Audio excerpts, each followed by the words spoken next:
3절로 들어가 보도록 할게요. 들레즈의 차이의 개념에 대해서 얘기를 해보도록 하겠습니다. 철학 그 강의를 막 들으시면, 철학책을 보시면 어떤 때는 약간 말장난하는 것처럼 보일 때도 있어요. 왜 뭐가 하나만 얼밀만 달라졌는데 뭔가 이렇게 되게 다르다고 자꾸 얘기하고, 프랑스 철학자들도 그런 거 굉장히 많이 하거든요.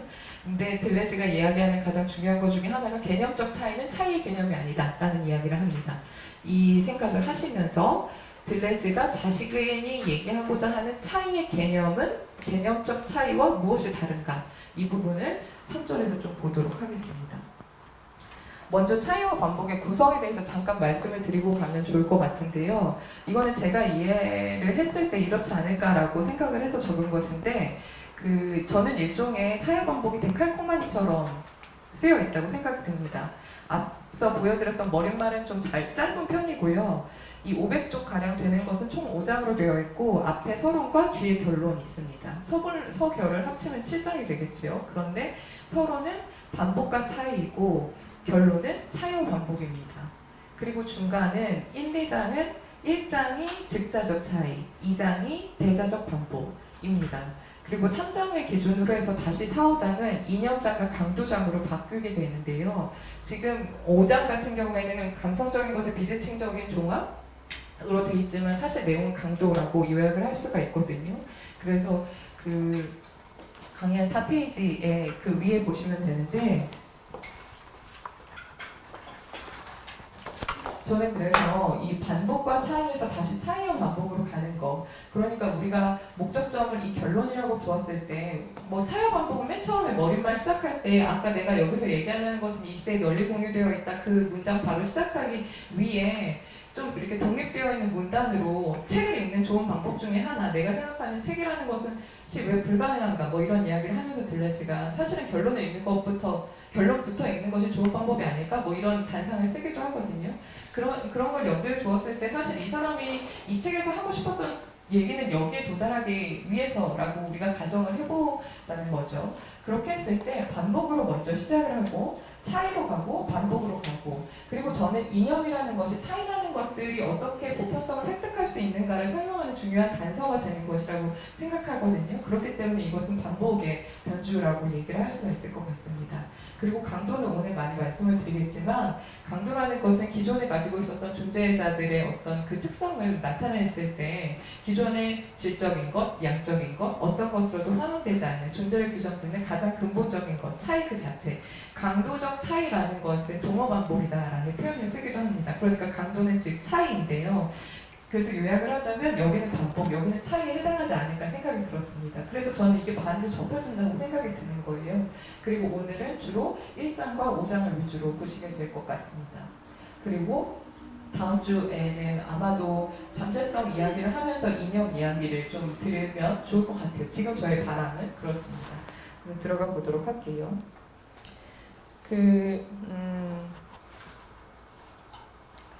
들레즈가 이거는 생전에 나온 책이죠. 생전에 안 나왔죠. 무인도라는 1957년부터 75년까지 짧은 논문들을 모아놓은 책이 있습니다. 국내에는 들레즈가 만든 철학사라고 박정태 선생님이 일부를 번역하신 게 있는데, 거기에 보시면 그 중에 짧은 것 중에 하나가 베르그송의 차이의 개념에 대한 글이 있습니다. 거기에서 가지고 온 이야기인데요. 이 아이디는 데저트 아일랜드를 이야기를 합니다. 1페이지에 이 양어들이 뭐 뜻하는지 적어 놓았으니까 이렇게 보시면 좋을 것 같아요. 이 사람이 이제 차이에 대해서 베르그송은 어떻게 생각을 했는가라는 논지를 펼칠 때 이거를 한번 같이 따라가 보도록 하지요. 차이의 철학이라는 것은 사물의 본성을 결정하는 데 관여한다라고 이야기를 합니다. 우리가 어떤 사물로 돌아가가지고 여기 이제 이게 뭐죠? 몽쉘이죠. 몽쉘이란 무엇인가? 사물이란 무엇인가? 라고 물었을 때 이것을 몽쉘을 몽쉘이라고 부르거나 특히나 과자라고 부르거나 나의 식사라고 부르거나 이런 것들은 다 동일성을 환원시키는 거라고 생각을 해보자는 거죠. 이게 몽쉘이니까 그렇게 불려도 기분이 나쁘지 않지만, 저는 아직 선생님과 오늘 처음 인사를 했는데 선생님을 뭐라고 환원 지었을 때는 언제나 그 환원 짓는 것에 불충분함을 느끼는 것이 존재라는 것에서 이 존재론적 물음을 출발하는 것이거든요. 어떠한 규정성으로도 다 포착하지 못하는 것이 바로 그 차이들이 존재의 근본적이고 원초적인 지위를 차지하는 일치한다라는 것이 기본적인 아이디어이고, 그래서 이 사물은 무엇인가 라고 물었을 때, 그리고 그 물음이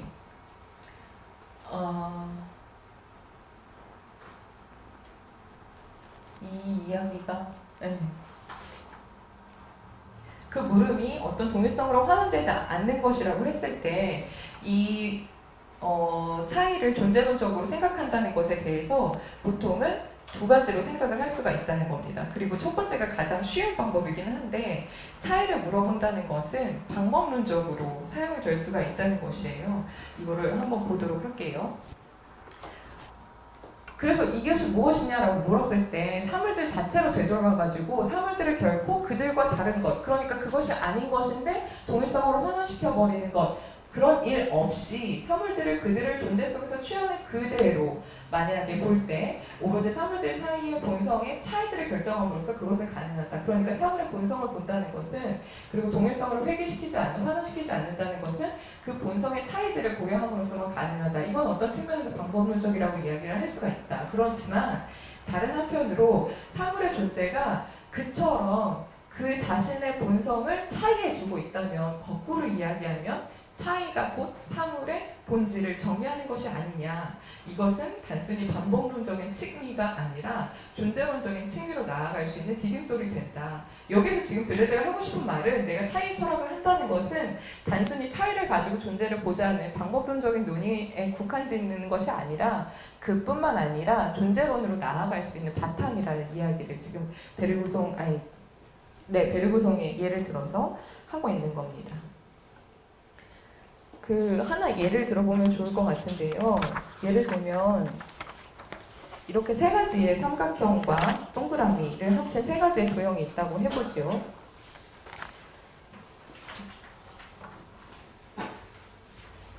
성경 선생님께 제가 만약에 이 세 개 중에 어떤 것이 이 중에서 나머지와 다른 하나는 무엇일까요? 라고 여쭤보면 어떻게 대답을 하실까요?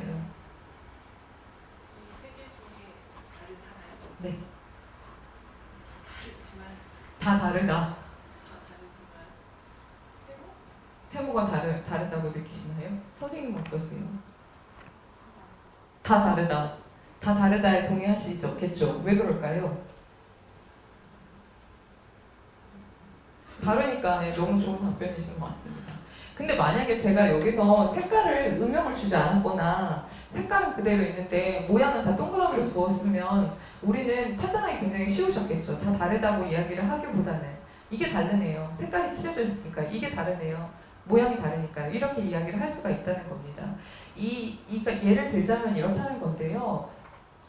그 개념으로 차이를 이렇게 사용한다는 것은 그 자체가 굉장히 임의적일 수밖에 없다는 거예요. 왜냐하면 그렇게 설정되어 있는 기준은 언제나 바뀔 수가 있습니다. 주변에 어떤 사람들과 관계하느냐에 따라서, 그리고 우리가 어떤 구도를 가지고 보느냐에 따라서. 그래서 이렇게 난감한, 딱 봤을 때 이렇게 뭐라고 구획 지을 수 없는, 우린 사실 이런 사태를 대개는 이렇게 직관적으로는 반가운 사태는 아니죠. 우리는 보통 이렇게 구획이 이렇게 잘 되어 있어야지 사고를 할 수 있는 구조라고 생각을 하시니까요. 그렇지만 이런 사태에 직면했을 때 사실 차이를 가지고 생각한다는 것은 개념으로만 환원시킬 수는 없다라는 겁니다. 그리고 또 하나 베르그송이 사회운동에서 직접 드는 이야기인데요.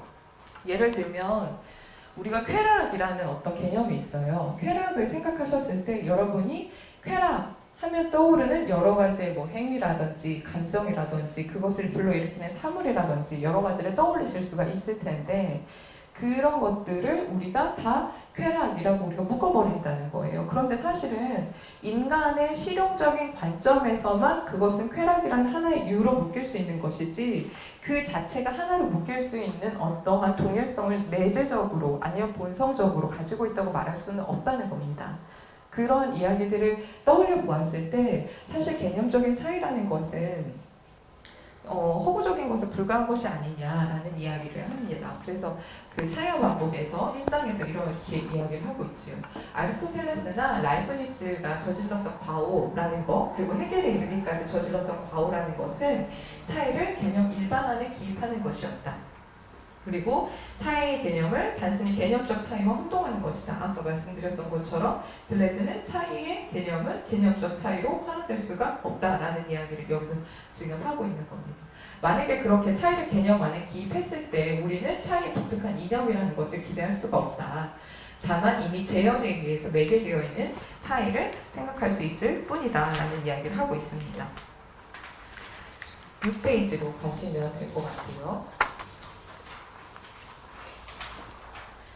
그 재현에 매개되어 있다는 것은 지금까지 쭉 말씀을 드렸으니까 이제 이렇게 잘 공유가 되실 텐데 동일성에 의해서 재현된다는 것이지요. 예를 들면 아까 제가 여기서 삼각형을 두지 않고 다 동그라미를 두고 하나만 색깔을 다르게 했으면 우리는 이것은 다 똑같은 도형인데 이것만 빨간색으로 칠해져 있으니까 다르다라고 빨리 판단을 하실 수 있는 것은 동일성에 매개시켜서 차이를 발견하는 작업이라고 볼 수가 있는 것이고, 그런 것으로서는 차이의 이념이라는 것이 도무지 드러나지가 않는다. 들레즈가 말하고자 하는 차이의 개념이라는 것은 개념적 차이로 환원시켜서는 안 된다라는 메시지를 계속 전달을 하고 있는 겁니다. 그러면은 이제 우리는 여기에서 이쯤 되면 한번 말씀 물어보실 수 있어요. 모두 다 다르다라고 선생님들이 대답을 하셨지만 모두 다 다른 것을 가지고 우리가 차이라는 것을 사유하는 것은 굉장히 막연하기도 하고 추상적인 일이에요. 사실은 그런 식으로 차이만 존재한다라는 것은 쉽게 카오스로 오인되기도 하는 이유가 거기에서 오는 것이고, 그렇다면 그때 어떤 동일성으로도 수렴되지 않는 차이라는 것은 그저 무차별이라는 것과 다르지 않은 게 아니야? 라는 질문을 던질 수가 있다는 거죠. 아까 개념적인 차이라는 것이 서론의 마지막에 해당하고 1장 차이 그 자체, 직자적 차이 그 자체의 장이 바로 무차별성으로부터 시작하는 것은 이러한 질문을 들레즈가 동일하게 가지고 있었기 때문이라고 이해가 됩니다. 만약에 우리가 동일성으로 어떻게든 수렴되지 않는 차이 그 자체를 떠올린다고 했을 때 우리는 한편으로 무차별성을 떠올리게 되는 것은 아닐까? 그런데 무차별을 한번 보자. 무차별성이라는 것은 어떻게 보면 흰 무이기도 하고 어떻게 보면 검은 무이기도 한데, 이런 게 사실은 어떤 뭐라고 할까요? 좀 뭐라고 하지? 이렇게 관용구가 아니라 뭐라고 하죠? 문학적인 문제 같은 느낌이 듭니다. 그래서 이 흰 무나 검은 무 같은 것들을 보실 때에는 저는 미규정자라고 이해를 하고 읽으시면 좋을 것 같아요. 그리고 무차별성이라는 걸 만약에 상정을 해보면 그건 엄청 검은 바닥이거나 아예 아무것도 없는 흰 바탕 같은 것일 텐데 그것은 철저하게 규정되지 않은 미규정자이겠지요. 그렇다면 차이라는 것은 이 두 가지의 극단적인 것, 완전히 검은 바닥과 완전히 흰 바탕 같은 것의 사이에 두 극단의 중간자에 해당하는 것일까? 이렇게 물어볼 수가 있다는 겁니다. 그렇지만 당연히 아니라는 것이고, 차이에 대해서는 차라리 나는 이렇게 제안을 하겠다라고 지금 들레즈가 처음으로 말하는 거예요. 차이는 만든다라는 표현이 훨씬 더 적합하다라는 겁니다. 차이는 만든 어떤 것, 만들어지고 있는 어떤 것이라는 겁니다. 차이를 만든다라는 표현, faire le différence라는 표현을 좀 주목해서 보시면 좋을 것 같아요.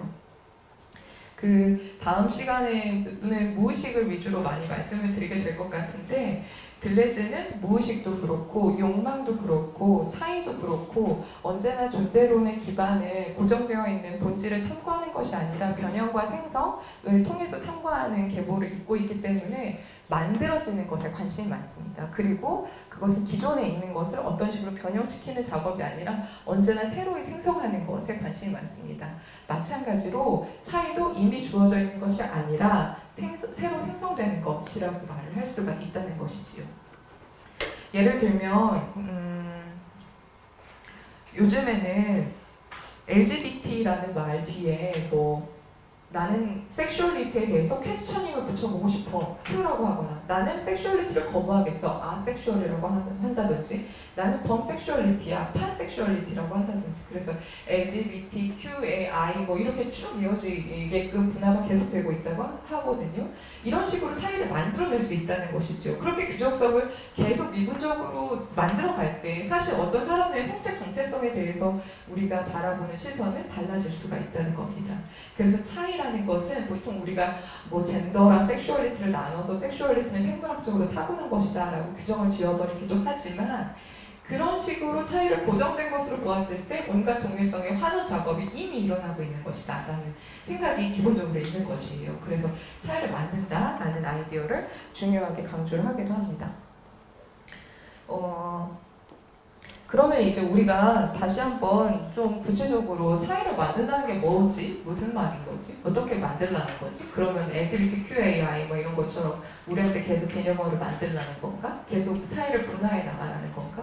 이렇게 생각을 하실 수가 있는데 들레즈는 그런 것들을 친절히 설명해 주기보다는 차이와 반복의 그 1장의 직자적 차이 1장 1절과 2절은 계속 아리스토텔레스의 종적 개념과 유적 개념 비판 작업으로 들어가게 되고 3장에 갑자기 일일성의 존재론으로 넘어가게 돼요. 그러니까 사실은 기존의 개념적인 차이라고 우리가 보통 통상 떠올릴 수 있는 종적 차이, 유적 차이의 전통 개념을 비판하고 바로 일일성의 존재론으로 넘어가는 그 다리가 잘 해명이 안 되고 있습니다. 그래서 오늘 저는 그거를 좀 제가 그 부분이 어떻게 전개가 되는 것이고 그게 왜 차이 철학에서 반복이라는 것의 중요한 위치를 설명하는 작업일 수밖에 없는가라는 이야기를 드리고 싶은 것입니다. 그래서 일일성의 존재론으로 가게 되는데 이러한 명제가 이제 갑자기 등장하게 되는 거죠. 그동안의 존재론에 대해서 존재에 대한 명제는 오직 하나밖에 없었다. 존재는 하나밖에 없었다. 존재는 이리적이다. 라는 명제가 있다는 겁니다. 그러면 이것은 무엇을 의미하는 것인가? 이거에 대해서 이제 4절부터 보도록 하겠습니다. 지금 7쪽으로 가고 있습니다. 바로 이렇게 3절에서 들어가지는 않는데 한 서너 쪽 정도 넘어가면은 들레즈가 일일성의 역사적 단계들을 해가지고 세 인물을 뽑는 것이 있어요. 오늘 저는 그거를 좀 따라서 소개를 해드리려고 합니다. 첫 번째가 13세기 중세 신학자였던 둔수 스코투스라는 사람이고 두 번째가 들레즈가 사랑하는 철학자였던 스피노자, 그리고 세 번째가 오늘의 주요한 테마가 될 영혼획이라는 개념을 창안해낸 니체라는 사상가가 되겠습니다. 둔수 스코투스를 먼저 보도록 할게요. 둔수 스코투스는 들레즈가 생각하기에 모든 존재는 하나다라는 개념, 그러니까 둔수 스코투스가 살았던 중세적인 신학관의 개념으로 이야기를 하자면 신과 피조물은 다 모두 하나다라는 아이디어를 처음으로 제공함으로써 일일성의 존재론의 토대를 만드는 철학자라고 들레즈가 주목하고 있는 사람이기도 합니다. 이 둔수 스코투스의 이야기를 좀 이해하기 위해서는 우리가 이 사람이 살았던 시대적인 배경을 약간 짚고 가는 게 도움이 될 것 같은데요. 예를 들자면 당시에 이 둔수 스코투스의 의견이 굉장히 특이했다고 우리가 칭할 수 있는 것은, 여러분 그 중세 철학자 하면은 그 중세 철학사 책 정도 되는 그 시기만 이렇게 독자적으로 다룬 책을 보신다고 하더라도 가장 중요하게 다루고 있는 철학자가 기억나시나요? 토마스 아퀴나스라는 사람과 아우구스티누스라는 사람이 천년간의 시간의 격차를 가지고 있지만 보통 중세 철학자의 두 대표적인 인물로 이 두 인물을 꼽습니다.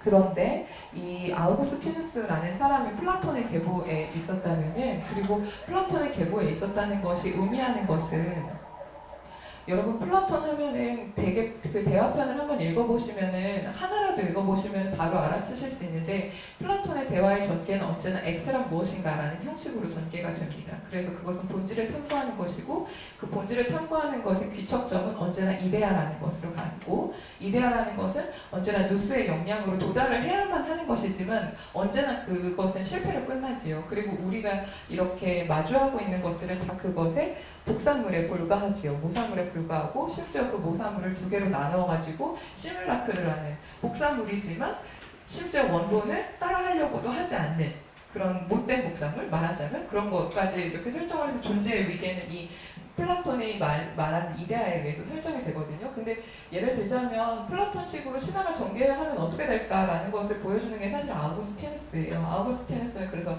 부정신학의 계보의 어떤 최초의 근거 같은 것을 이렇게 제공했다고도 이야기를 할 수가 있습니다. 거꾸로 지금 보시는 토마스 아퀴나스 같은 경우에는 아리스토텔레스의 계열에 있다고 많이 이야기를 합니다. 그 말은 즉 진료 형상이라는 것을 구분을 해놓기는 했지만 이데아처럼 도달 불가능한 것으로 신의 존재를 설명하지 않아요.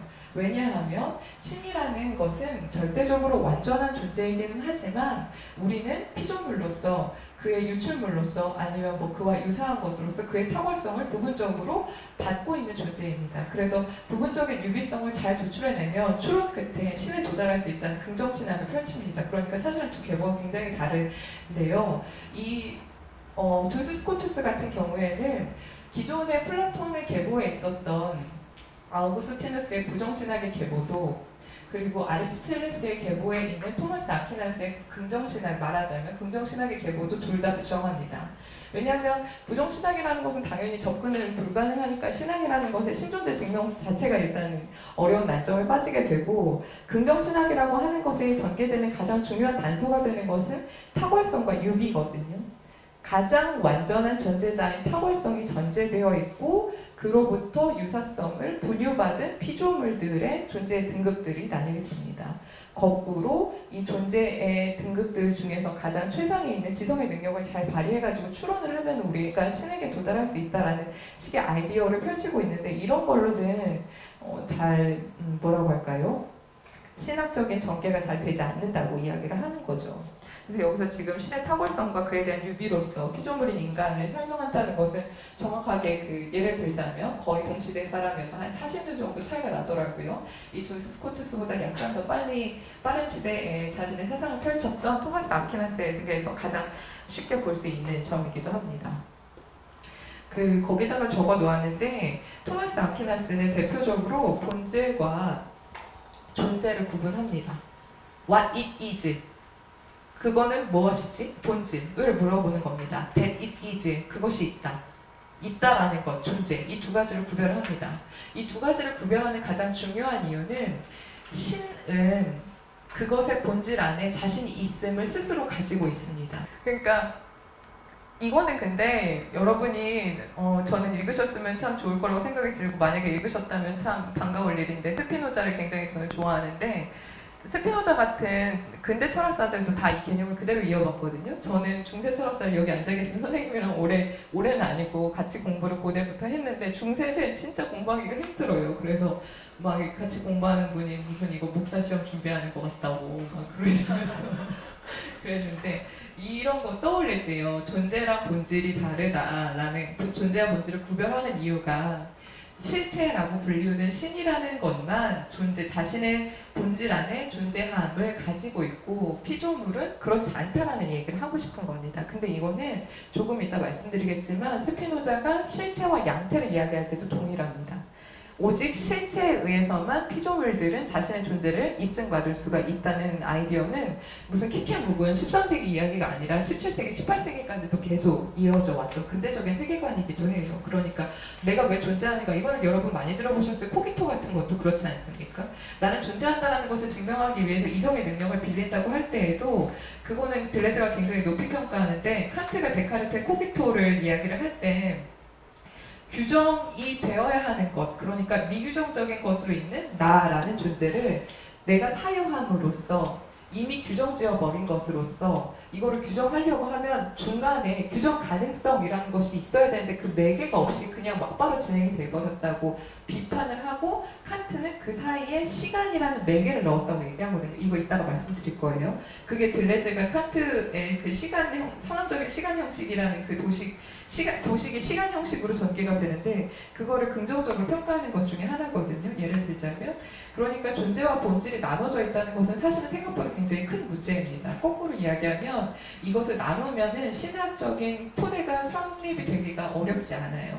많이 들어보셨겠지만 뭐 위키피디아에만 쳐보셔도 나와요.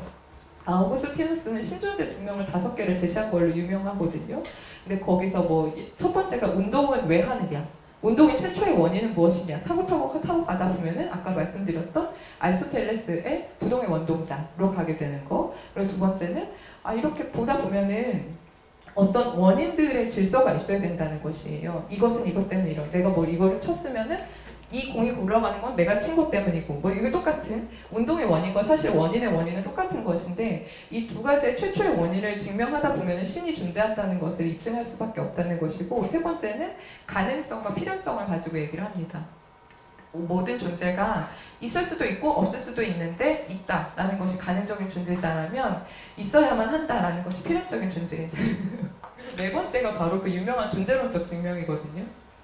존재의 완전성이라는 것이 있을 때 신이라는 것은 당연히 모든 면에서 다 완전해야 되잖아요. 그런데 그 존재의 완전성의 최고라는 것은 당연히 존재를 스스로 입증해야 되는 것이라는 거고, 피조물은 그렇지 않다라는 거고, 근데 피조물은 우리가 존재한다라는 것은 나의 존재를 보증해 줄 수 있는 보다 완전한 존재자, 아니면 최고의 정도, 맥시멈 디그리라고 썼는데, 를 가지고 있는 최고의 존재를 상정해야 하는 것이, 그것이 바로 신의 존재를 입증하는 것이다. 이게 존재론적 증명이고, 이거는 스피노자도 이어서 계속 이렇게 얘기를 하게 됩니다. 그게 이제 칸트 순서이성 비판 그 2권으로 나눠져 있는 뒷부분에서 비판의 대상이 되는 것이 존재론적 증명이기도 하거든요. 그만큼 오랜 시간 동안 계속 회귀되는 증명이기도 해요. 그런데 어쨌든 그런 존재론적 증명을 하게 되는데, 그거를 가지고 이제 우리가 다시 둔스 스코투스로 와서 이야기를 해보도록 하죠. 이게 아까 말씀드렸던 두 명의 사상가가 만약에 대립적이라고 한다면은 아테네 학당 그 그림에서 따온 것인데, 플라톤의 계보를 잇고 있는 아우구스티누스와 한 1000년 정도의 시간을 가지고 아리스토텔레스의 사상을 가지고 예를 들자면 신학을 전개했던 토마스 아퀴나스가 있다는 겁니다. 아까 존재론적 증명을 이야기를 드릴 때 존재와 본질을 나눈다는 부분은 둔스 스코투스도 그대로 수용하는 입장이긴 합니다.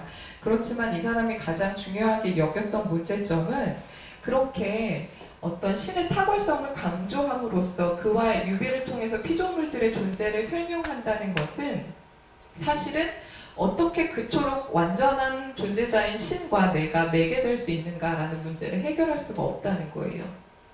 예를 들면 뭐 그렇게 말을 하면은 어떨까요? 예를 들면 우리는 귀밖에 없어요. 소리밖에 못 들어요. 근데 신은 눈인 거죠. 예를 들면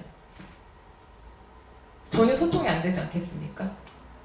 우리가 존재하는 방식과 신이 존재하는 방식이 그처럼 다르다고 하다면 이 예를 들면 그렇다는 겁니다. 그래서 존스 스코투스가 사실 존재의 일위성을 이야기했던 것은 철저하게 신학적인 배경인 것이고, 신과 피조물 간의 어떠한 그런 소통의 계기도 발전하지 않는다면 어떻게 신의 존재를 입증하는 것이 가능할 것이며, 그로부터 형이상학이라는 철학의 토대가 완성될 것이냐라는 질문으로부터 그렇지 않다. 신이라는 것과 그의 창조물인 피조물들은 다 동일한 하나의 평면 안에 존재한다. 우리는 다 하나의 유니보컬한 목소리로 유니보컬하게 일의적으로 존재한다. 그렇기 때문에 존재는 단 하나밖에 없다라는 이야기를 펼치게 되는 겁니다.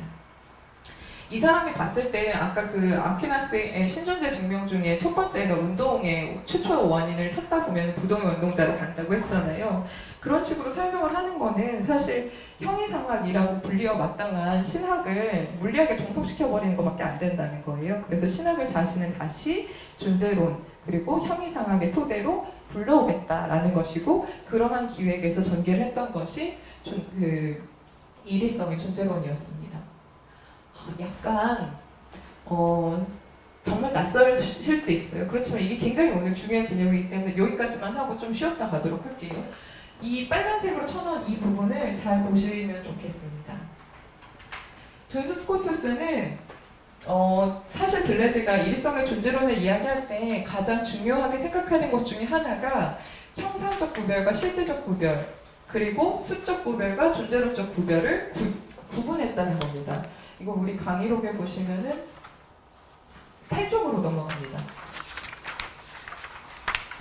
이게 진짜 알쏭달쏭한 얘기긴 한데, 둔스 스코투스는 존재가 하나라고 이야기를 했기 때문에 이 사람이 수적 구별이다 라고 얘기하면 1밖에 없어요. 존재는 1입니다. 이것이 수적 구별을 이야기하고 신과 피조물이 다 동일한 평면에 있다라는 구별을 이야기를 합니다. 그런데 우리는 다르지 않아요? 이렇게? 우리는 1이 아닌데요? 라고 이야기하는 이건 어떻게 설명하느냐? 둔스 스코투스는 그때 형상적 구별이라는 것을 가지고 옵니다. 전통적으로 스콜라 철학에서 형상적 구별은 비동일성과 동의어로 쓰였어요. 그러니까 형상이 서로 다르다는 점에서 형상적으로 구별된다. 그러니까 우리 둘이 다르다. 그냥 그 정도로만 쓰였던 개념인데, 조금 더 이것을 자신만의 고유한 개념으로 만들어서 이 사람에게 하는 어떤 특개성이라는 것이 있다. 이걸 이제 디스니스라고 들레즈가 나중에 그 많이 써요. 그 차이어원복이 아니라 천행원 보시면 많이 나오고 그 노마디즘에서도 굉장히 많이 출연하는 개념인데 이 사람에게 하는 이 특개성으로 해서 실제적으로 그리고 형상적으로 구별이 되는 것이지. 그렇지만 그것은 수적인 구별이 아니다라는 겁니다.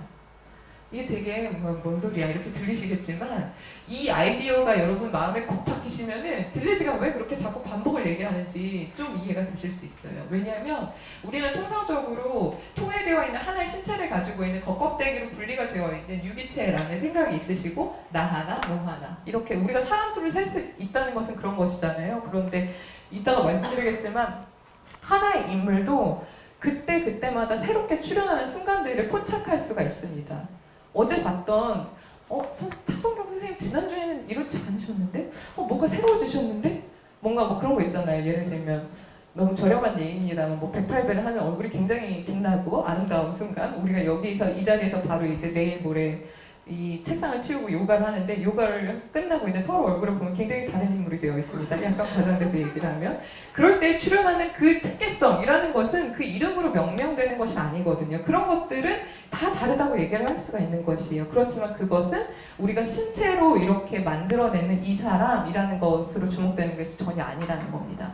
그런 의미에서 수적으로 존재론적이라는 다 하나지만 다 다르다라는 것은 형상적으로 실질적으로 다르다. 그래서 이 두 개가 구별이 된다는 거거든요. 그래서 그 들레즈가 그 일위성의 존재론을 펼칠 때 많은 해석하시는 분들이 바다 이미지나 물방울 이미지를 많이 쓰세요. 왜냐하면 바다 같은 거는 쫙 펼쳐져 있어서 연속적인데 물방울이 하나씩 이렇게 튀어나올 때 그게 바로 개체화라는 설명을 하기도 하거든요.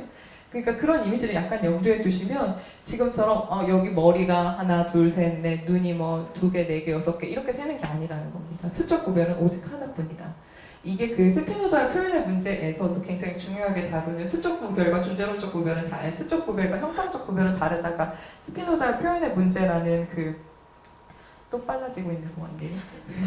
그 차이와 반복이 국가 박사학위 청구 논문 주 논문이었고 그 당시에 지금은 안 그렇대요. 물어보니까 프랑스는 전 잘 모르는데 그 당시에는 그 박사학위를 2개를 썼었어야 되는데 부논문이 차이와 반복이고 주 논문이 부논문이 스피노자 표현 문제라는 것이거든요.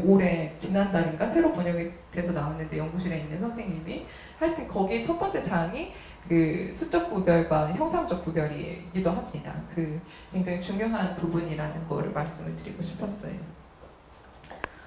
제가 넣어놓고도 자꾸 까먹긴 하는데 예를 들자면 아리스토텔레스 식으로 따졌을 때에 우리가 친숙한 형상 진료 이론에 따르면 형상적 구별은 이렇게 그 개체를 개체이게끔 하는 것이 형상이라고 보는 것이구나 라는 게 아니라는 거예요.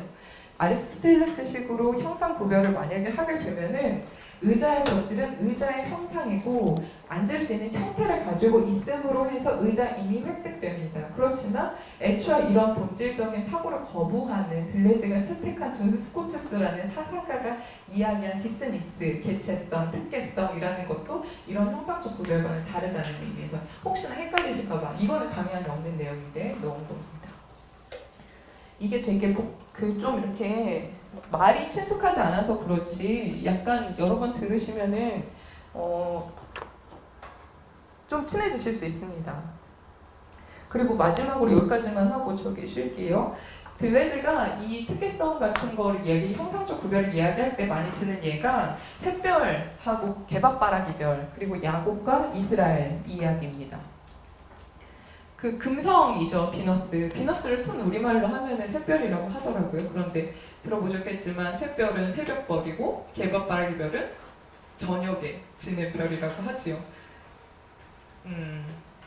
그거 좀 저는 재밌었는데 농부들이 6시 즈음에 해가 지고 들어오면은 가장 먼저 하시는 일이 개한테 밥을 줘야 되는데 개가 밥을 바라는 시간이다 그때쯤이. 그래서 개밥바라기들이 별이라고 했다고 하더라고요. 하여튼 이 2가지로만 불리는 게 아니라 많이 불리던데 그만큼 여러 가지 명칭을 가지고 있는 것은 사람의 눈에 잘 띄기 때문이라고 합니다. 그렇지만 그게 새벽에 보았을 때와 해가 질 무렵에 보았을 때 분명히 다르기 때문에 각각의 다른 명칭이 붙여지는 거죠. 야곱과 이스라엘도 많이 들어보셨을 것 같아요. 야곱이라는 것은 발 뒤꿈치라는 걸 의미한다고 하지요. 그래서 그 쌍둥이들이 태어날 때 이 형이 어셔가요. 형의 발뒤꿈치를 잡고 태어났다고 해서 그때는 장자가 우선이었으니까 장자가 아니면 재산을 물려받지 못했기 때문에 발뒤꿈치를 붙잡고 태어났다는 의미에서 야곱이라고 불리웠는데 온갖 고난을 겪으면서 씨름을 할 만큼 뭐 하느님에게 간절히 기도를 많이 해가지고 하느님과 겨루어 이겼다라는 이스라엘이라는 이름을 부여받게 됐다고 하지요. 야곱이라는 명칭으로 불렸을 때에 이삭의 아들과 그리고 이스라엘이라는 이름으로 다시 불리게 되었을 때 동일한 이삭의 아들이지만 동일한 인물이 아니라는 겁니다. 그리고 또 하나는 저는 이분을 예로 들 수도 있을 것 같은데요. 손승연이라는 사진작가분이 오셔가지고 여기서 작업을 하신 적이 있었는데 그때 보여주신 건 이건 아니긴 했는데 이분이 그 1800년대 후반에 온디드니 협곡이라고 불리우는 데에서 대거 원주민 학살이 일어났던 때가 있다고 하지요. 그래서 매년 그것을 기리기 위해서 미국의 원주민들이 그 온디드니 그 길을 말을 타고 쭉 이렇게 같이 가는 길이 있대요. 그걸 같이 가면서 사진 작업을 하신 걸 보여주신 적이 있었거든요. 근데 제가 이 얘기를 드리는 거는 인디언들이 이름 짓기를 참 이 특이성을 포착해서 잘 짓는다는 이야기를 드리고 싶어서 그런 거예요. 왜 여기 적어놓고도 늑대와 춤을 거기에서 나오는 게 바로 이 운디드니 사막에서 운디드니의 길에서 대거 학살당했다고 하는 시오족의 그 이야기이기도 하더라고요. 인디언들은 뭐 주먹 쥐고 일어서 이런 이름을 많이 부르죠. 저는 뭐 얼마 전에 찾아봤더니 엄마가 아이를 만나 기쁨에 벅차서 너 잘 맞다, 너 잘 만났다 이런 이름을 붙여주기도 했다고 하더라고요. 그리고 뭐 시팅불이라는 추장은 굉장히 유명하기도 하죠. 온디드니 그 학살이 있었을 때 그러기도 하고 이 손승연 작가님은 사진 작가니까 이 인디언 원주민들을 만날 기회가 별로 없잖아요. 그래서 실제로 만나서 오랜 기간을 같이 한 달인가 두 달인가 같이 갈 때 계속 사진을 찍었대요. 그런데 한겨울이라서 영하 40도까지 내려가고 그랬는데 좋은 사진을 찍기 위해서 차가운 강물 같은 데에 발을 담그고 사진을 오랫동안 찍고 안 나왔다고 해요. 그래서 그 자리에서 바로 거기 같이 계시던 원주민들이 너는 앞으로 워킹 인 더 콜드다 라고 이름을 붙여줬다고도 하더라고요. 그러니까 그런 식으로 매 순간 그냥 포착해가지고 지어주는 거, 그런 게 말하자면 이 들레즈가 주목하기도 했고 존스 스코투스가 수적으로는 하나이지만 다 다르다고 이야기를 할 때 포착하고 싶었던 특혜성이라는 이름으로 그런 거를 이제 다뤄주고 있는 것 같습니다.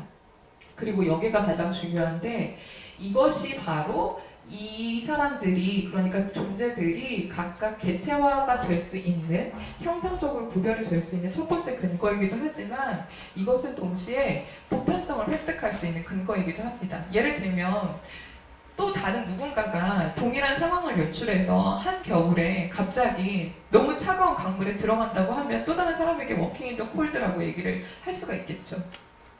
그러니까 어떤 상황에서 특이성을 포착한다는 것은 그 사람에게만 완전히 종속되어 있는 것이 아니라는 거예요. 그렇기 때문에 이것은 동시에 보편성을 획득할 수도 있다는 것이고, 이게 바로 인디언식 이름짓기에서 보여주는 하나의 사례가 되지 않을까. 이게 굉장히, 그러니까 존 스코투스가 이야기한 형상적 구별과 수적 구별이라는 것이 가장 중요한 것 중에 하나는 일위성의 존재론이 이야기하는 진짜 모르겠는 역설적인 명제는 일이면서 다이다라는 거거든요. 하나이면서 다이다. 그것을 설명해 줄 수 있는 것 중에 하나가 이 인디언식 이름을 떠올려도 좋으실 거지 않을까 생각을 해서 넣었습니다.